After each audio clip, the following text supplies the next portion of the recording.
ونؤمن به ونتوكل عليه ونعوذ بالله من شرور أنفسنا ومن سيئات أعمالنا من يهده الله فلا مضل له ومن يضلل فلا هادي له ونشهد أن لا إله إلا الله وحده لا شريك له ونشهد أن محمدا عبده ورسوله أما بعد فإن خير الحديث كتاب الله وخير الهدي هدي محمد صلى الله عليه وسلم وشر الأمور محدثاتها وكل محدثة بدعة وكل بدعة ضلالة وكل ضلالة في النار. أما بعد فأعوذ بالله السميع العليم من الشيطان الرجيم. كنتم خير أمة أخرجت للناس تأمرون بالمعروف وتنهون عن المنكر وتؤمنون بالله.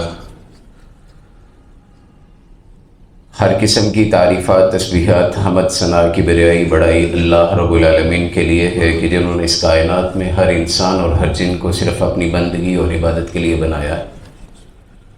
اللہ رب العالمین نے جنات اور انسان کی تخلیق کا ایک مقصد ذکر کیا ہے، وَمَا خَلَقْتُ الْجِنَّ وَالْإِنسَ إِلَّا لِيَعْبُدُونَ، کہ ہم نے جنات اور انسانوں کو صرف اپنی بندگی، اپنی پوجا اور اپنی عبادت کے لیے پیدا کیا ہے. اللہ کم الحاکمین کی تعریفات کے بعد درود و سلام ہوں آمنہ کے لال، عبداللہ کے لخت جگر، مکہ کے یتیم، انسانیت کے پیر و مرشد، رہبر و رہنما جناب محمد رسول اللہ صلی اللہ علیہ وآلہ آلہ وصحبہ وبارک وسلم پر، کہ اللہ رب العالمین نے کونین کے تاجدار کو اہل کائنات کی ہدایت کے لیے مبعوث فرمایا اور آپ کی ذات بابرکات کے ذریعے اہل کائنات کی ہدایت کا وسیع تر بندوبست فرمایا. میرے آقا کی زندگی میں کوئی صبح، کوئی شام، کوئی رات، دکھوں کی کوئی ایک بھی گھڑی اور خوشیوں کا کوئی ایک بھی لمحہ ایسا نہیں گزرا جب اللہ تبارک و تعالیٰ کی مدد، تائید و نصرت جناب رسول مکرم صلی اللہ علیہ وسلم کی زندگی میں شامل نہ رہی ہو. اور ان ساری باتوں سے بڑھ کر یہ کہ عرش کی رب نے اپنی آخری کتاب کو جناب محمد رسول اللہ صلی اللہ علیہ وسلم کے قلب اطہر پر نازل فرمایا. اس کتاب کو جو ایک ڈیوائن تھیوری کی حیثیت رکھتی ہے، جو اللہ کا نازل کردہ ایک قانون ہے، جو محمد رسول اللہ صلی اللہ علیہ وسلم کا اپنی امت کے لیے ایک شریعت کے طور پہ کنڈکٹ آف لائف ہے، اس کتاب کے اندر اللہ نے انسانوں کی فلاح و بہبود کے، انسانوں کی نجات کے تمام راستوں کو تذکرہ کر دیا. اس میں کوئی ایک چیز بھی ایسی نہیں ہے کہ جو انسان کے لیے فضول ہو، بے معنی ہو، اس میں انسان کے لیے رہبری، رہنمائی نہ ہو. آج کا میرا موضوع جو مجھے دیا گیا وہ یہ ہے کہ ہماری ذمہ داریاں نوجوانوں کی کیا ہیں اس مسئلے میں، معاملات میں، معاشرے کے اندر اسلام کیا گائیڈ کرتا ہے. رسول مکرم صلی اللہ علیہ وسلم کی تعلیمات، آپ صلی اللہ علیہ وسلم کا اسوہ اس حوالے سے کیا ہے. نوجوان کسی بھی معاشرے کی ریڑھ کی ہڈی کی حیثیت رکھتا ہے.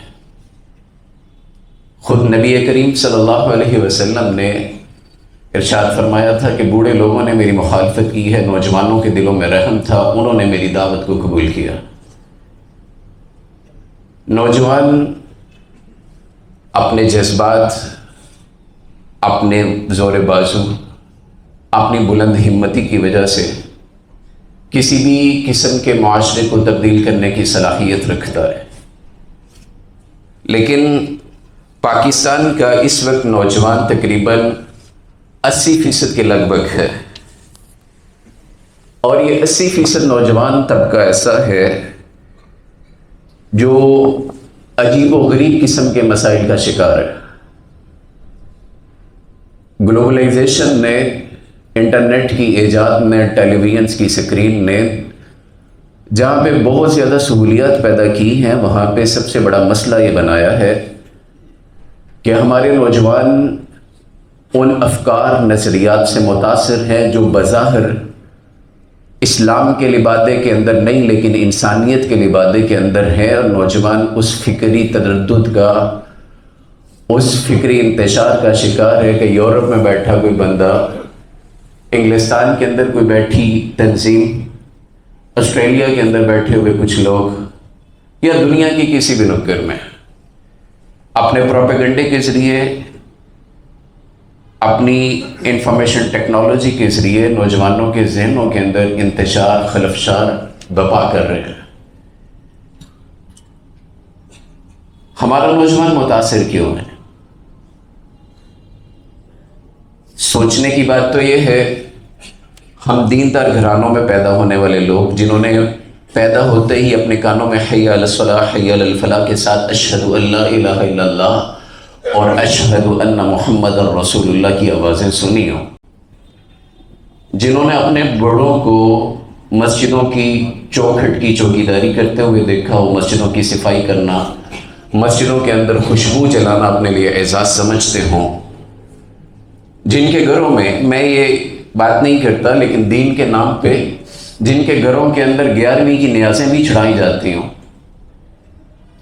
جن کے گھروں کے اندر محمد رسول اللہ صلی اللہ علیہ وسلم کے نام کے نعرے اس طرح لگائے جاتے ہوں کہ اگر کوئی رسول کی توہین کرے گا تو اس کی سر اس کے تن سے جدا کر دی جائے گی، اس کی گردن اڑا دی جائے گی. ایسے معاشرے کا 80% کے قریب نوجوان طبقہ دین سے بیزار، ایسے معاشرے کا ایک بڑا طبقہ اللہ کا منکر، ایسے معاشرے کا ایک بڑا طبقہ اپنی آئیڈیالوجی محمد رسول اللہ صلی اللہ علیہ وسلم سے لینے کو تیار نہیں. چوٹ کہاں لگی ہے، غلطی کہاں ہوئی ہے، معاملات خراب کہاں ہوئے ہیں؟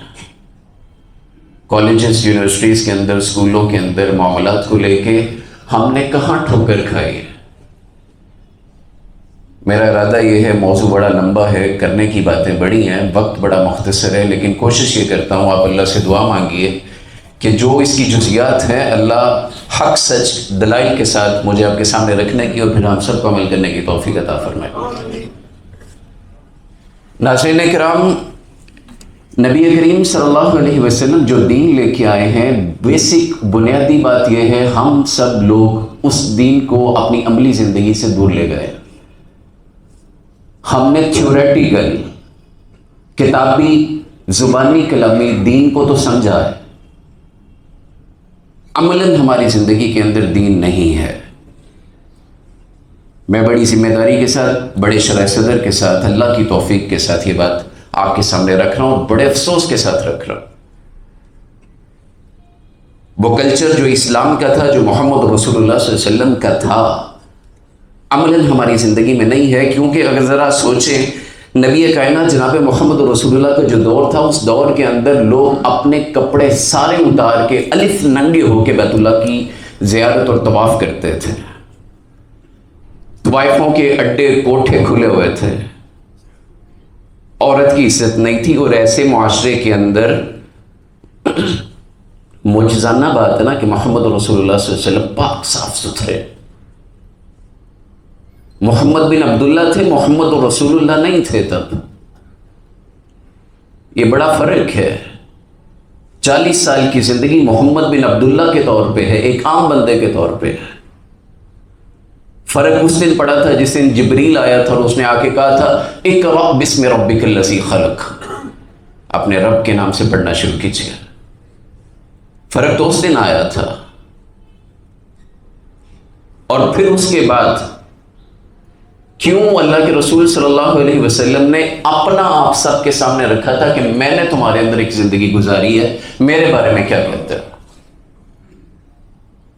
وہ تربیت، وہ اخلاق، وہ معاملات، وہ اوصاف، وہ ذہن کی پاکیزگی، وہ نظر کی حیا، وہ امانت اور دیانت، وہ بڑے بوڑھوں کا ادب کرنا، وہ بچوں سے محبت اور شفقت کرنا، وہ عورتوں کا احترام اور عزت کرنا، آج اسی محمد رسول اللہ صلی اللہ علیہ وسلم کے نام لیواؤں سے گلی کا کتا بہتر ہے محمد رسول اللہ کے امتی سے.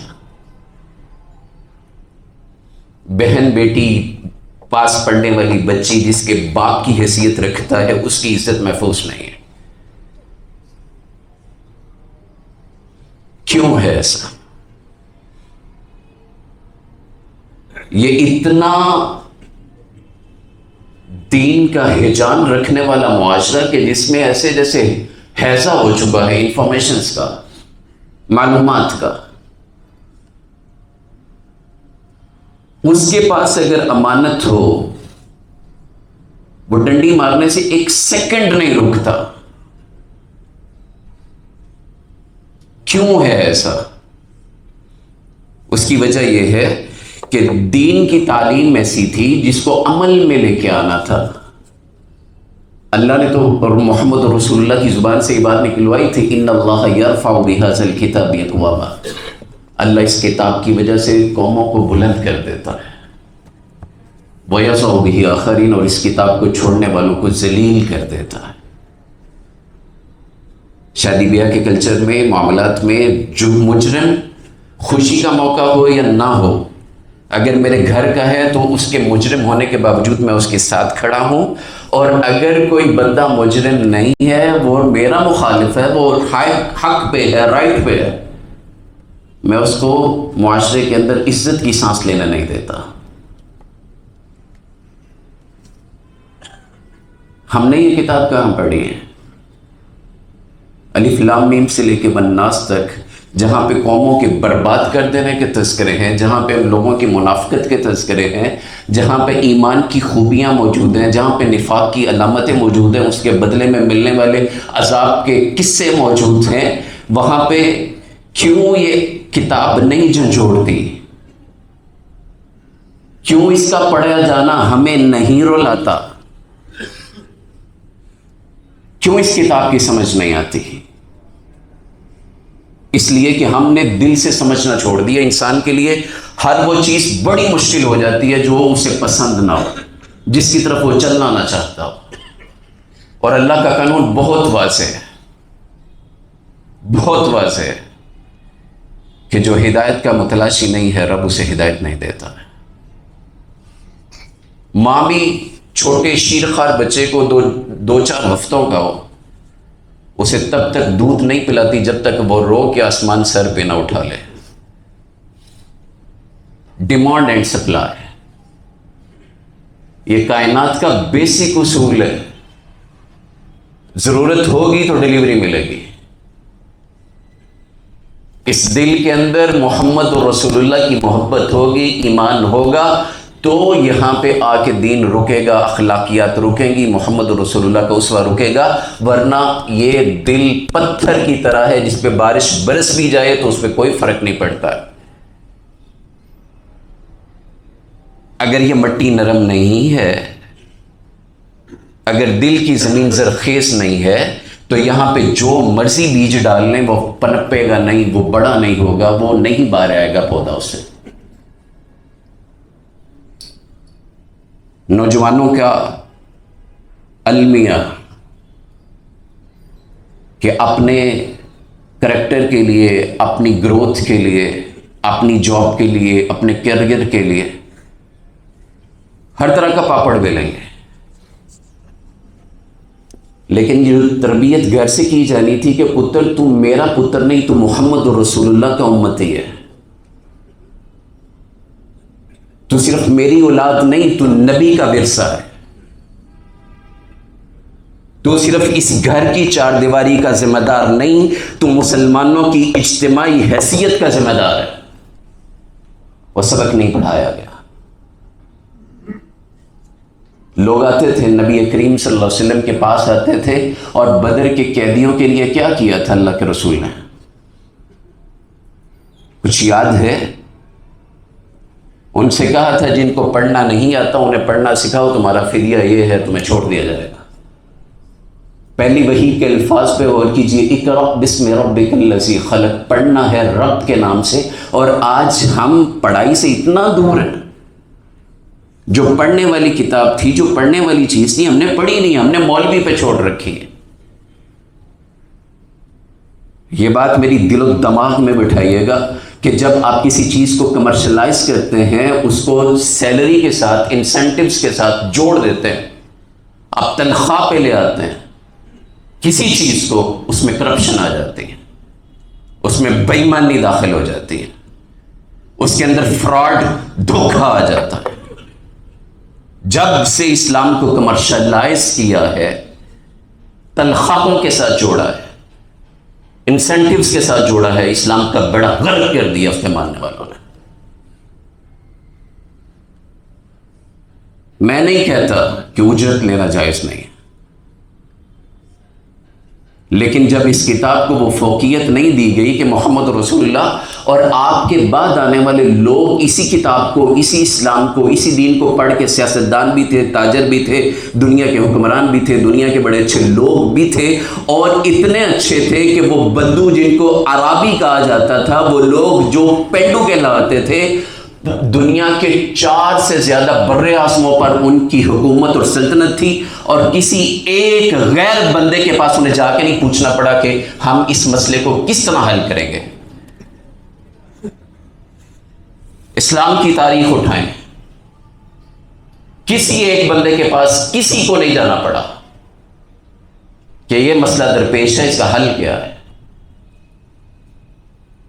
آج ہمیں یورپین، ہمیں جناب انگلستان کے فلاسفرز کے فلسفے پڑھائے جاتے ہیں، آج ہمیں زندگی گزارنے کے طریقے ان سے سکھائے جاتے ہیں جنہیں زندگی کا مفہوم اور مقصد ہی پتہ نہیں ہے۔ آج ہمیں یہ بتایا جاتا ہے کہ ہیومنٹیرین بیسس کے اوپر کیا کیا چیزیں ہوتی ہیں۔ اسلام جو بنیادی فلسفہ لے کے آیا تھا، جس کے اندر یہ تھا کہ جو تو اپنے لیے پسند کرتا ہے وہ بھائی کے لیے پسند کر، جب تک تو اپنے بھائی کی مدد میں رہتا ہے اللہ تیری مدد میں رہتا ہے، تیری بہن ہے، تیری ماں ہے، تیرے محلے کے رہنے والی ہے، اسلام کا نام لینے والی ہے، محمد رسول اللہ کا کلمہ پڑھنے والی ہے، نماز پڑھنے والی ہے، تیری بہن ہے، تیری ذمہ داری ہے۔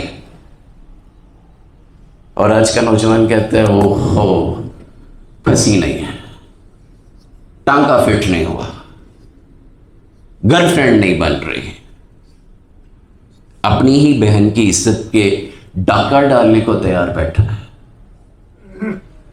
کہاں گڑبڑ ہوئی ہے؟ معاملات خراب کیوں ہے؟ کہاں ہوئے؟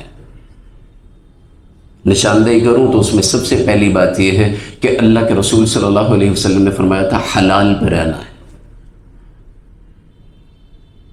حلال 2 طرح کا ہوتا ہے، ایک حلال وہ ہے جو کھانے میں حلال ہے، پانی حلال ہے، مشروب حلال ہے، میٹ حلال ہے، بیف حلال ہے۔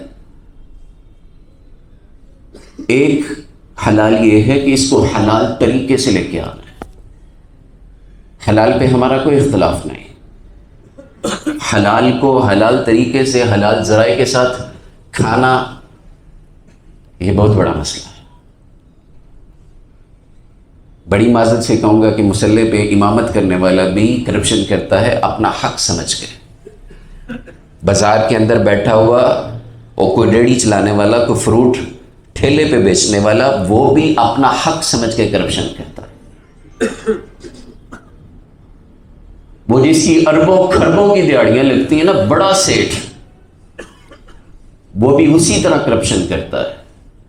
جس کا جتنا جبڑا ہے، جس کی جتنی حیثیت اور اوقات ہے، وہ اتنی بڑی واردات ڈالتا ہے۔ کیوں؟ اور پھر الزام ہے کہ اسلام والا معاشرہ کلمہ پڑھ کے لیا گیا ملک، اور اس کے اندر عزت محفوظ نہیں، اتنے مولوی ہیں اور یہاں پہ یہ ہو رہا ہے، اتنے لوگ ہیں یہاں پہ یہ ہو رہا ہے، اتنے نماز پڑھنے والے ہیں یہاں پہ یہ ہو رہا ہے۔ اور یار ذرا ٹیسٹر لگاؤ تو صحیح، ذرا چیک تو کرو ایمان کہاں ہے، اسلام کہاں ہے۔ یہ تو بلا تخصیص بڑے عدل کے ساتھ، بڑے انصاف کے ساتھ، اور رسول اللہ صلی اللہ علیہ وسلم کے پاس وہ بنو مخزوم کی جو عورت کا معاملہ آیا تو کیا کہا تھا؟ ہم تو فوراً ڈنڈی مارنے کو تیار ہوتے ہیں۔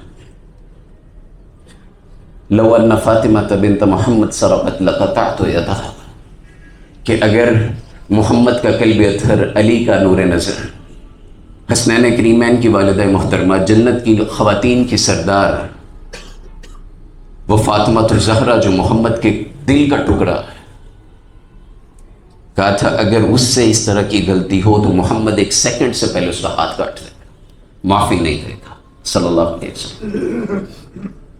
اور ہم کیا کرتے ہیں؟ ہم اگلے کا گریبان پکڑتے ہیں، ہم اس کو بیچ چوراہے ننگا کرنے کی بات کرتے ہیں کہ تو نے میرے گھر کا چاہے مجرم تھا، تو نے بات کی کیوں ہے؟ ہمارا المیہ یہ ہے، ہم مجرموں کے پشت پناہ ہیں، ہم محمد رسول اللہ کے دین کے باغی ہیں، ہم آدھا تیتر آدھا بٹیر والے لوگ ہیں. ہم ان تعلیمات سے یکسر دور ہیں کہ جس میں علم کے ساتھ عمل بڑا لازم ہے. دارمی کے اندر ایک حدیث آتی ہے، کونین کے تاجدار کے پاس ایک آنے والی آئی، اس کے پاس بچہ تھا، اس نے کہا گڑ بڑا کھاتا ہے. سند پہ کچھ اختلاف ہے اس پہ، لیکن معنن مفہوماً بات آپ کے سامنے رکھ رہا ہوں. کہا کل لیکن آج محمد صلی اللہ علیہ وسلم نے خود کھایا ہے. لما تقولون ما لا تفعلون، وہ کام کیوں کرتے ہو، کیوں کہتے ہو جو خود نہیں کرتے، اور وہ کام کیوں کرتے ہو جو دوسروں کو نہ کرنے کی تلقین کرتے ہو. یہ ڈبل سٹینڈرڈ جو ہے یہ لے کے بیٹھے ہیں معاشرے کا. یہ تعلیم نہیں جو حاصل کی جا رہی ہے. وہ آیا، اس نے آ کے کہا میں نے اپنی لونڈی کو تھپڑ دے مارا ہے، میں نے اس کو ایک تھپڑ جڑ دیا ہے، غصہ آیا تھا اس پہ، اب ازالہ کرنا چاہتا ہوں. مجھے کیا کرنا ہے؟ آزاد کرنے کو دل کر رہا ہے، اس سے نیچے کی کوئی ویلیو سمجھ نہیں آ رہی. کہا اسے لے کے آؤ. اللہ کے رسول صلی اللہ علیہ وسلم کی بارگاہ میں اسے حاضر کیا. اسے پوچھا این اللہ، اللہ کدھر ہے؟ کہتی اللہ علی العرش استویٰ، اللہ اپنے عرش پہ ہے.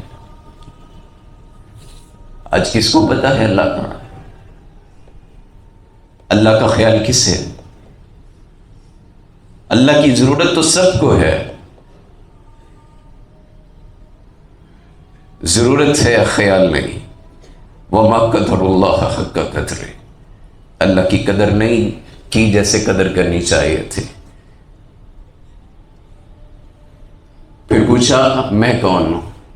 کہنے لگی انت رسول اللہ، اللہ کے رسول.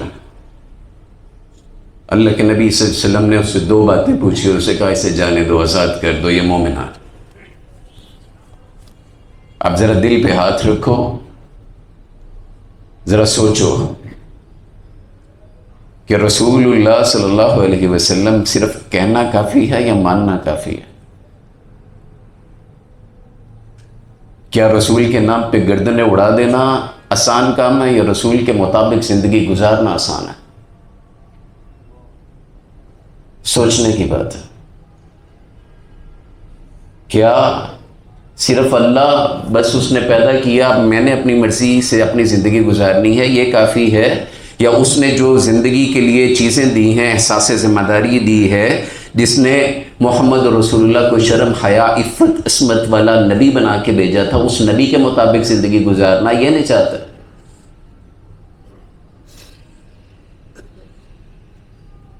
ہم سٹینڈ کہاں کر رہے ہیں؟ ہمارا نصاب تعلیم ہے کیا؟ کمانا تو ہر کوئی جانتا ہے، وہ تو جانور جیسا ہے کہ اٹھا کھایا پیا موج کی، بیوی بچے بنائے، اولاد پیدا کی، مر گیا، اللہ کی سبحان. یہ کام تو جانور بھی کرتا ہے. قرآن تو کہتا ہے الرحمن، کائنات کی سب سے بڑی سچائی، سب سے بڑی ہستی رب ہے. علم القرآن، کائنات کی سب سے بڑی کتاب، کائنات کا سب سے بڑا کلام اللہ کا کلام ہے. خلق الانسان، کائنات کی سب سے بڑی کریشن، سب سے بڑی تخلیق انسان ہے. سب سے اعلیٰ، سب سے عرفہ، جس کے لیے کائنات میں باقی ہر چیز بنائی گئی ہے. کائنات کی ہر چیز انسان کے لیے بنی ہے. علمہ البیان، اور انسان کے پاس سب سے اعلیٰ ترین جو چیز ہے وہ اس کا بیان کرنا ہے. کتنے لوگ ہیں جو سچائی کے ساتھ کھڑے ہیں؟ کتنے لوگ ہیں؟ اور یہ سچائی کے ساتھ کھڑے ہونا یہ نہیں کہ کسی مسئلے میں کسی چودھری کے ساتھ کھڑا ہے، کسی فلاں بندے کے ساتھ کھڑا ہے. سچائی سے کھڑے ہونے کا مطلب یہ ہے کہ محمد رسول اللہ کے دین سے کھڑا، اسلام کے ساتھ لائل ہے، اللہ کے سامنے جواب دہ ہونے کا، کھڑے ہونے کا تصور اس کے ذہن میں موجود ہے. اسے یہ احساس ہے کہ اس نے مر کے رب کے سامنے جانا ہے. کیسے احساس ہے؟ جس کو ہے الحمدللہ، اور جس کو نہیں ہے اسے فکر کرنے کی ضرورت ہے کہ کیوں نہیں ہے. اسے سوچنا ہے کہ کیوں میری زندگی بے مقصد تو نہیں. مجھے پاکستان کے اس خطے میں ان لوگوں کے بیچ اس فیملی کے اندر کیوں پیدا کیا گیا ہے؟ خرابیاں کہاں ہیں؟ مجھے ٹھیک کیا کرنا ہے؟ مجھے کیا سیکھنا ہے؟ اور اپنے بیوی بچوں کے لیے ہم نے جو سب سے بڑی غلطی کی نا، وہ یہ کی کہ ہم نے سمجھ لیا ان درب میں ہم نے سمجھ لیا ان کو پالنا میرا کام ہے. اللہ کی قسم ہے میرا کام نہیں ہے، میری اوقات نہیں، میری حیثیت نہیں ہے. ان کو جس نے پیدا کیا وہی سب کا خالق اور مالک ہے، اور اسی نے پالنا، اسی نے چلانا ہے. میرا کام یہ ہے میں نے حلال کے لیے، سچائی کے لیے میں نے ایمانداری کے ساتھ ایک کوشش کرنی ہے، عبادات کے ساتھ. بچوں کی اسکول فیس پے کی ہے، سارا کچھ کیا ہے، کالجز بیچتے ہیں، یونیورسٹیوں میں جاتے ہیں بچے، اس کے بعد جابس وغیرہ پہ جاتے ہیں. تو جدن اتوار ہوتا ہے ادن ماں پیو نہیں کھانا بچے نو. اللہ کے در پہ حاضری دینے کے لیے اس طرح کوئی ایفرٹ نہیں ہے. حی علی الصلاح حی علی الفلاح کی آواز آئی ہے، اللہ کے در پہ جانا ہے، اٹینڈنس ٹائم رب کا ہے، وہاں جا کے حاضری لگوانی ہے. وہ کوئی فکر نہیں، پلے سے ہزاروں روپے لاکھوں روپے فیس خرچ کی ہے، اس کی فکر ہے کہ پتر آج اسکول نہیں گیا تو اتنا نقصان ہوئے گا. جو تیرے دین کا نقصان ہو رہا ہے وہ کوئی پرواہ نہیں، نہ تیرے والدین کو نہ کسی اور کو. تو نوجوان ہے، اپنا برا سمجھتا ہے، بھلا سمجھتا ہے، اچھا جانتا ہے، برا جانتا ہے، ساری چیزیں تیرے سامنے واضح کر دی اللہ نے. انا ہدیناہ السبیل اما شاکرا و اما کفورا. ہدایت کے سارے راستے رب نے تیرے سامنے کھول رکھے ہیں. اما شاکرا، تیرا دل کرتا ہے تو شکر کے راستے کو اختیار کر لے، و اما کفورا، اگر تیرا دل چاہے تو کفر کے راستے پہ جا. اللہ کو کوئی فرق نہیں پڑنے والا. محمد رسول اللہ صلی اللہ علیہ وسلم نے فرمایا تھا ساری دنیا مومن بن جائے، اللہ کو اتنا فرق بھی نہیں پڑتا جتنا سمندر سے ایک چونچ چڑیا پانی بھر کے لے جائے. اور اگر ساری دنیا کافر ہو جائے اللہ کو تب بھی کوئی فرق نہیں پڑتا. اللہ کو کوئی فرق نہیں پڑنے والا. میرا اور آپ کا، ہماری آخرت کا، اگلی زندگی کا معاملہ ہے. اگر میں اپنا مستقبل نہیں سنواروں گا، میں اپنے حالات نہیں دیکھوں گا، میں اپنی چیزوں کو نہیں دیکھوں گا، میری قبر میں آ کے کوئی جواب نہیں دے گا، میرے لیے اللہ کے سامنے کوئی کھڑا نہیں ہوگا. اور نبی صلی اللہ علیہ وسلم نے فرمایا تھا کہ 5 سوال ہیں جو نوجوانی سے متعلق ہیں. 5 سوال اللہ کے سامنے جب تک ان کے جواب نہیں دے گا اللہ پاؤں ہلانے کی اجازت نہیں دے گا. اس میں یہ ہے کہ جوانی کہاں گزاری ہے، عبادت کتنی کی ہے، مال کیسے کمایا ہے. یہ بیسک وہ سوال ہیں جو نوجوانی سے متعلق ہے. کیا جواب دے گا؟ اگر یہ جواب تیرے رسول کی تعلیمات کے مطابق ہیں تو کامیاب ہے، اور اگر نہیں ہے تو آج سے فکر شروع کر دے.